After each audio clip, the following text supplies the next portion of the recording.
Thank you and welcome to the show this morning. The topic this morning is Islam and the African American experience.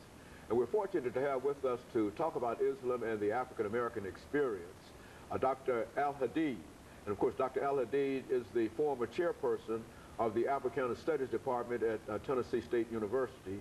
Of course, let me welcome you this morning to the show, Dr. AAl-Hadid. Thank you, Dr. Haney. And to tell you, Dr. AAl-Hadid, how delighted we are truly to have you here this morning and to talk about the topic that we're to talk about this morning, because I think we've dealt with Islam and we've dealt with other religions and the impact that it has had on the United States and et cetera.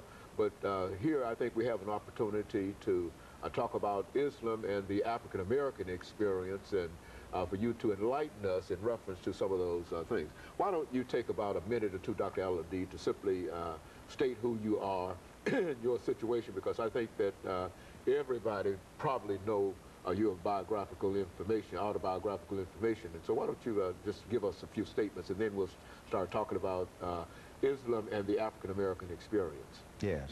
Well, I attended Alabama State University and I received a bachelor's degree in sociology and a minor in psychology, and left there and went out to California, where I got my doctorates in sociology, emphasis on social psychology and political sociology. While at the University of California at Santa Barbara, I had a chance to go to East Africa, where I studied at the University of Nairobi. And while I was in Nairobi, I went to a mosque, and then I became officially, a Muslim, and I also had an opportunity to make the pilgrimage to Mecca during that period of time.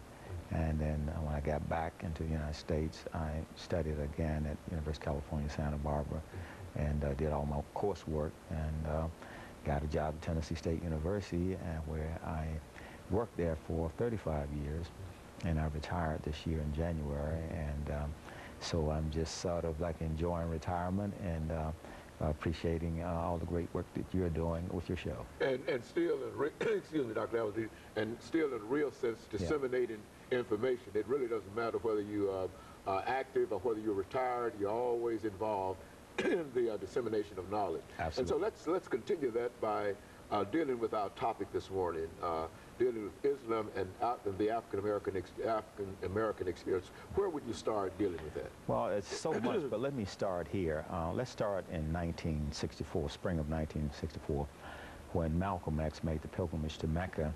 And then after he completed that fifth pillar of Islam, he reported to African American and America that America needs to understand Islam. Okay. Because it is the one religion that has completely erased racism from its society and from its culture.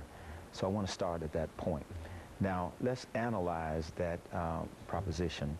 How is it that Islam was able to do that? Well, let's go back to the 7th century, when Islam first emerged in Arabia.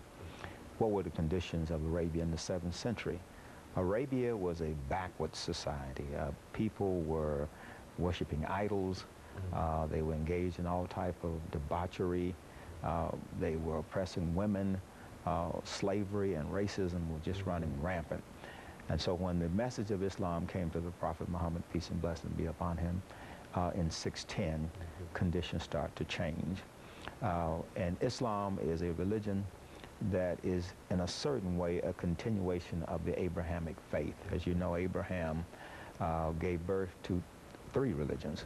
The first one was Judaism through Moses, who brought the message to the Israelite people. And the second was Christianity through Jesus, who brought the message to the Gentiles and spread throughout the Roman Empire.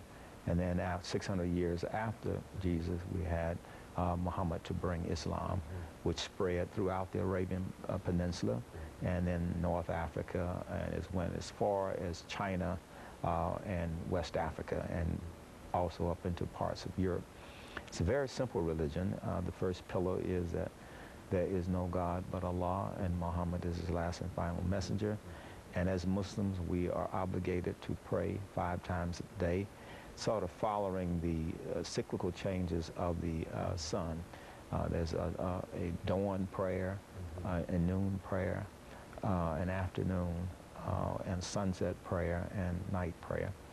Then, of course, we're obligated to give 2.5% of our income in charity. That's the third pillar. The fourth pillar is what is going on right now. We're in the month of Ramadan, where Muslims will fast from dawn to sunset. They will not eat, drink, or engage in conjugal relations. And of course, Dr. Al-Hadid, you know that it's time for our first commercial break. Yes, sir. That I'm interrupting you and breaking in problem. order that we might be able to do that. Sure. And of course, we'll be back with our audience following this very, very short commercial break.